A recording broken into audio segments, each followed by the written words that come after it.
Como era a sua vida antes de chegar no Ministério Mudança de Vida? Bispo, a minha vida era toda errada, era tudo destruído, né? Eu cheguei com todo o meu espiritual devastado, saúde emocional, eh, tudo. Não tinha uma área na minha vida que eu pudesse falar assim, isso aqui é resolvido. Não tinha, Era uma pessoa bem desequilibrada. completamente, completamente. Não era constante, né? Muitas das minhas coisas atribuía a outras pessoas, coisas que dependiam só de mim, eu atribuía a outras pessoas. Chegou então emocionalmente, internamente destruída. Destruída, destruída. Eu fui diagnosticada com depressão, né? Pós-parto, depois que eu tive a minha filha. E assim, era completamente devastado, tudo. Tudo. Eu não acreditava, né, bispo? Eu não acreditava em Deus. Eu venho de uma família que não é crente, nunca me mostrou quem é o verdadeiro Deus. Eu não tenho referência não tinha referência de pai, de mãe, né, de casamento. Então eu não acreditava e nunca queria ser crente. Então, por mais que eu tivesse afogada em problemas, eu não queria solução. Porque se falasse pra mim que eu teria que ir pra Deus, eu não queria. Porque aí eu ia ouvir a verdade e eu não queria ouvir. Você estava falando que você teve uma filha num relacionamento que você teve. Na verdade, o propósito seu era forçar, criar um meio para que isso acontecesse de qualquer jeito. Eu queria ter filhos de qualquer maneira. De qualquer maneira. É, né, eu amiguei, né, como fala no mundo, e aí a pessoa me pedia insanamente um filho, e eu queria. Eu queria, né? No primeiro momento deu errado, que eu tive um aborto espontâneo, mesmo assim eu continuei tentando, né? Continuei tentando, e aí engravidei novamente, né? Aí no começo da gestação, a minha filha foi diagnosticada. Diagnosticada não, a médica falou que possivelmente ela poderia ter uma síndrome de Down, né? E aí tudo começou, né? Mas depois que ela nasceu, foi que tudo piorou. Tudo piorou. Até o momento que eu estava gestando ela, estava, né, ainda indo. Mas depois que ela nasceu, tudo que era pior se intensificou. Você falava de que ela começou a ter um problema de respiração, falta de respiração. E isso, com 2 meses, ela foi diagnosticada com uma síndrome respiratória, bronquiolite. Ela ficou, se eu não me engano, acho que 6 ou 7 dias internada, muito grave, né? Eu chegava no hospital com ela sem ela praticamente respirar. E todos os médicos falavam que era loucura da minha cabeça, que ela estava normal e que eu podia voltar com ela para casa, né? Aí um dos dias eu não voltei e aí eu falei que eu não aceitava sair de lá com ela dessa maneira.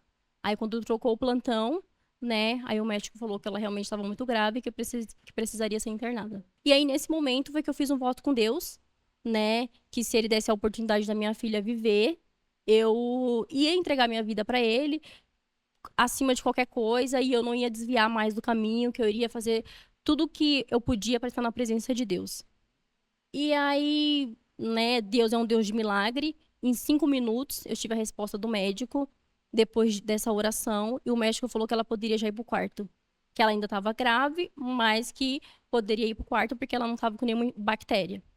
E aí a gente foi pro quarto, teve só progresso, né? E aí nós fomos embora de alta. Porém, até eu me firmar, vamos falar assim, na igreja, ela ainda tinha esses problemas respiratórios. Pulmão fragilizado, tudo que pegava cansava demais. Saí de lá, o médico falando que ela poderia ter alguma sequela, fazer uso de alguns medicamentos, mas graças a Deus ela não faz. Ela não usa nenhum tipo de medicamento. Ou seja, você fez um voto dizendo que você ia se lançar em Deus, entregar a sua vida por completo, mas isso não quer dizer que quando você começou a vir à igreja, ao ministério, que foi na fase da pandemia, que você disse, você não começou realmente a ir colocando em prática tudo que você recebia, foi devagar, gradativamente. Isso, e depois de conhecer a palavra, ainda assim com um pouco de resistência. Porque eu tinha aquela mentalidade, ah, não, Deus vai me entender se eu não for no culto hoje. Ah, Deus vai me entender se eu não dizimar. Ah, Deus vai me entender se eu fizer naquele momento que a palavra de Deus me obrigava a fazer, né? E aí como vem as direções do altar, quando a palavra não é o suficiente, Deus mexe nas circunstâncias e continuou mexendo. E continuou. Até que eu falei, não tem jeito. Não tem jeito, eu preciso fazer o que tem que ser feito. E tinha muita coisa para arrumar. e tinha muita coisa para arrumar, mas a palavra de Deus me confrontava muito porque eu não queria fazer o que a palavra me pedia. Eu não queria fazer. Eu era muito ofendida, orgulhosa, então eu não queria fazer. Eu achava que só as pessoas que tinham que me servir, eu nunca tinha que servir ninguém. Então, por isso, eu dificultei um pouco o meu destino com esse jeito que eu era. E hoje você pode dizer que internamente você vê uma mudança. Graças a Deus. Graças a Deus. Graças a Deus. Mudança que você tem visto outras bênçãos fluir na sua vida. Sim. Bispo, eu me formei com pessoas e trabalho com pessoas que falam assim pra mim: não tem como você ser a mesma Alice que eu conheci. Você não parece a mesma pessoa. A gente às vezes não percebe, né? Mas quem tá de fora percebe. Então eles falam: não tem como ser a mesma pessoa, é outra.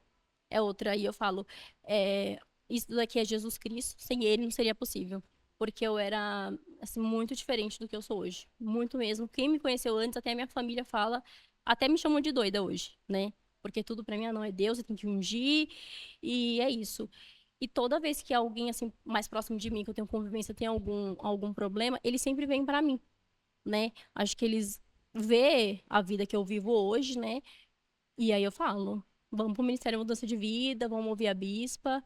Mas vamos lá, você disse também que você não tinha uma casa para poder morar, para poder estar, e Deus realizou uma grande obra na tua vida, que você foi entendendo as palavras também. Depois, não que você estivesse firme no ministério, mas você disse que a partir do momento que você foi dando a Deus, foi agradando a Deus, você foi começando a ver um fluir também na sua vida financeira.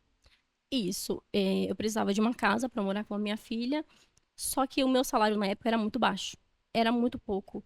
Então eu pensava, como que eu vou conseguir comprar uma casa, financiar uma casa, né, com esse salário? E aí, nesse momento, eu ainda não era, né, tão presente na igreja, mas eu sempre escutava a bispa falando e estava numa época do momento do propósito da mudança, né? Qual são as 3 coisas que eu não aceitava levar pro ano seguinte. E eu falei, eu não aceito não ter uma casa, né? Só que eu não acreditava muito, né? Falava, mas é impossível. E aí a bispa pediu para fazer o painel dos sonhos e colocar e orar, né? Por esse tempo lá. E aí, na verdade, antes de iniciar o propósito, Deus me abençoou. Eu consegui comprar esse apartamento. E aí, nesse meio tempo, depois de ter aprovado, a minha chefe, né, me promoveu e triplicou o meu salário.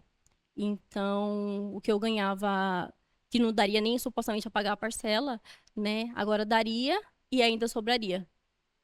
Ou seja, no propósito da mudança, você colocou uma das 3 coisas que você não aceitava encerrar e você encerrou aquele ano com isso definido na sua vida. Com isso definido.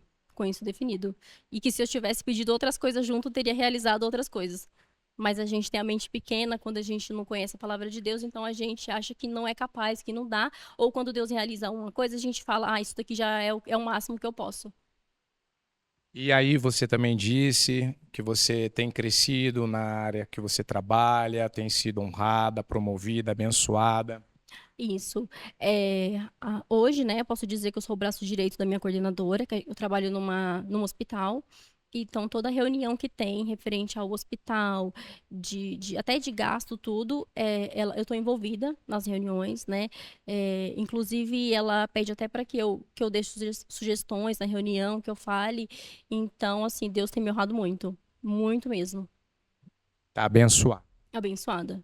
A menina tá curada. Curada, em nome de Jesus.